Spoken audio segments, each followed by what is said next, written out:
जी राधे राधे। देखिए, हम बात करते हैं कि कुछ लोग कहते हैं कि भगवान शिव जी भांग खाते हैं, धतूरा पीते हैं। तो क्या शिव जी भगवान भांग धतूरा खाते होंगे? वो तो कभी-कभी परिस्थिति हो जाती है। तो उस समय परिस्थिति ये थी कि जब समुद्र मंथन से विष निकला तो शंकर भगवान ने विष पी लिया। जब शंकर भगवान ने विष पिया तो हम सबको पता है कि उनका गला नीला हो गया था और वो अंदर से बहुत बेचैन हो रहे थे। अब वे धरती पे ये ढूंढ रहे थे कि कहीं इसकी औषधि है तो मतलब मिल जाए, औषधि मिल जाएगी तो विष का प्रभाव कम हो जाएगा। इसलिए वे विष यानी इसकी औषधि को ढूंढते हुए नीलकंठ पर्वत पर पहुंच गए। वहां पे भांग थी और धतूरा भी था। तो देखिए, वहां पे उन्होंने थोड़ा भांग और धतूरा लिया तो उनके विष का प्रभाव कम हो गया।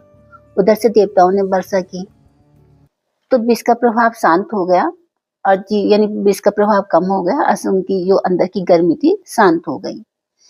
तो भगवान शिव जी के भांग और धतूरा खाने का सिर्फ यही कारण है, जिसमें हम लोग भगवान शिव जी को भोग में यानी मैंने देखा मंदिर में कि शिवलिंग पे भी भांग और धतूरा चढ़ाते हैं।